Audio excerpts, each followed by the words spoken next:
Hello students, आज के video में हम लोग देखेंगे फ्लोटिंग पॉइंट नंबर्स। तो फ्लोटिंग पॉइंट नंबर जो होता है वो एक इम्पॉर्टेंट टॉपिक है कंप्यूटर आर्किटेक्चर का। तो आप लोगों को तो डेटा टाइप्स पता होंगे, मतलब कितने टाइप की डेटा टाइप्स हैं जो कि आप प्रोग्रामिंग लैंग्वेज में भी यूज़ करते हैं एंड मतलब मैथ्स वाले सब्जेक्ट में भी यूज़ करते हैं। तो डेटा टाइप आपके जो हैं वो क्या क्या डेटा टाइप्स हैं आपके? इंटीजर है, फिर रैशनल नंबर भी है। ये मैं न्यूमेरिकल के टर्म में बोल रही हूँ। इंटीजर है, रैशनल नंबर है, फिर रियल नंबर है, फिर कॉम्प्लेक्स नंबर भी है। ठीक है, तो ये जो जितने टाइप के नंबर्स होते हैं, इंटीजर मान लीजिए कोई नंबर है 7 - 7, रैशनल है 5/8, रियल है √3 और कॉम्प्लेक्स नंबर है 2 - 3i। तो आप इस नंबर को अगर देखेंगे, ये मतलब बहुत ही छोटे नंबर्स होते हैं, इनका रेंज नहीं होता है उतना बड़ा टाइप का कुछ। लेकिन ये जो कॉम्प्लेक्स नंबर है, कॉम्प्लेक्स नंबर क्या होता है, 2 - 3i, इसमें इमेजिनरी पार्ट है। तो ये कॉम्प्लेक्स नंबर होता है सबसे लार्ज स्केल नंबर। ठीक है, मैं ये आपको क्यों बता रही हूँ, क्योंकि आप लोग को जानना चाहिए कि फ्लोटिंग पॉइंट आया कहाँ से, फ्लोटिंग पॉइंट नंबर आया कहाँ से। हम लोग ने तो बस इतना ही मतलब नंबर पढ़ा था, इस टाइप के नंबर्स पढ़े थे, लेकिन जब फ्लोटिंग पॉइंट बोलते हैं तो वो एक्चुअली है क्या। ठीक है, तो मतलब अगर कोई नंबर है जो कि बहुत ही लार्ज स्पेस का है या फिर स्मॉल स्पेस का है, जैसे कि मैं यहाँ पे लिखती हूँ, when a number is very large और वेरी स्मॉल।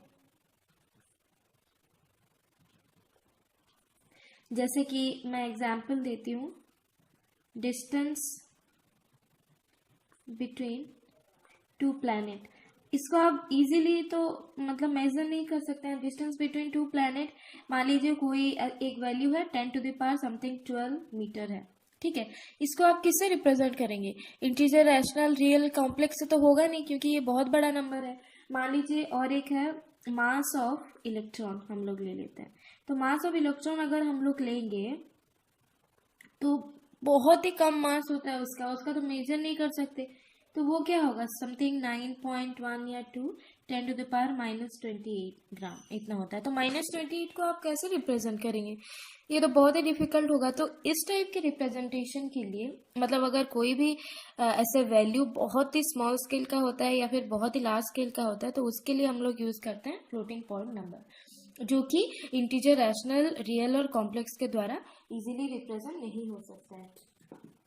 तो हम लोग क्या करेंगे उस केस में, वहाँ पे डिफरेंट टाइप के रिप्रेजेंटेशन होते हैं। तो नॉर्मली जैसे आपका कुछ फ्रैक्शनल नंबर है, जैसे 5/8 है, तो ये मैं आपको बता रही हूँ फ्रैक्शन रिप्रेजेंटेशन। ठीक है, फ्रैक्शन रिप्रेजेंटेशन में कोई नंबर है आपका 5/8, तो आप क्या लिखेंगे, इधर 5 इधर 8, तो ये 5/8 हो गया। ये इंटीजर टाइप का रिप्रेजेंटेशन है।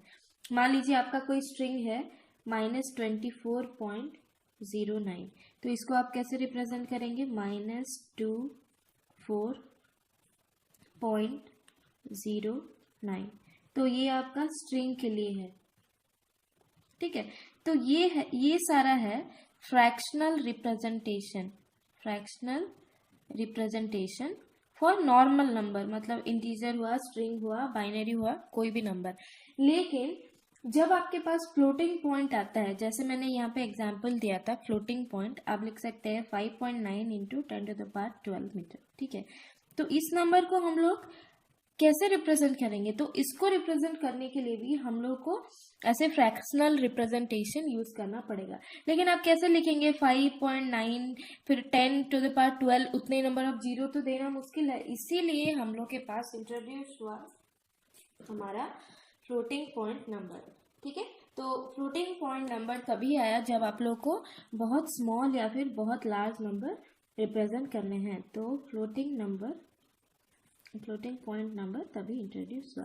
तो ये फ्लोटिंग पॉइंट नंबर क्या होता है, इसका रिप्रेजेंटेशन होता है फ्रैक्शन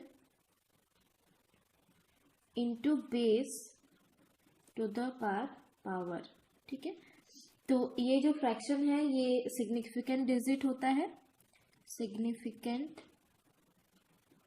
डिजिट्स और ये जो पावर है वो आपका होता है रेंज, मतलब कितना बड़ा है वो नंबर, ठीक है। तो अभी हम लोग देखेंगे उसका मतलब नॉर्मली रिप्रेजेंटेशन हम लोग कैसे कर सकते हैं। मैं इधर आपको बताती हूँ।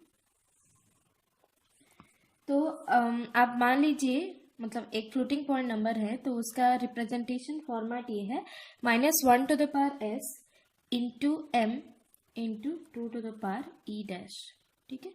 तो ये क्या हो गया, ये जो है ये आपका फ्रैक्शनल नंबर का रिप्रेजेंटेशन है। तो s जो होता है वो साइन बिट होता है, n जो है वो मैंटिसा है, ये जो e डैश है ये आपका है एक्सपोनेंट, ठीक है। तो ये जो मैंटिसा एक्सपोनेंट ये सब क्या होता है, मान लीजिए मैंने एक नंबर लिखा हुआ है 5.9 इंटू 10 to the power 12, ठीक है। तो ये जो 12 है इस नंबर का ये मतलब आपका एक्सपोनेंट है, ठीक है। तो इस नंबर को आप जब बाइनरी में कन्वर्ट करेंगे तो आपको मिल जाएगा आपका मैंटिसा पार्ट। और ये जो साइन बिट होता है एस क्या होता है, आप देख रहे हैं यहाँ पे पॉजिटिव है तो पॉजिटिव के लिए 0 होता है और नेगेटिव वैल्यू के लिए 1 होता है, जो कि आपने प्रीवियस वीडियो में देख चुके हैं। तो इसका जो एग्जाम्पल है वो हम लोग नेक्स्ट वीडियो में करेंगे। और एक चीज मैं बता देती हूँ, फ्लोटिंग पॉइंट नंबर 2 टाइप्स के होते हैं, ठीक है। एक है सिंगल प्रिसीजन जो कि होते हैं 32 बिट्स के,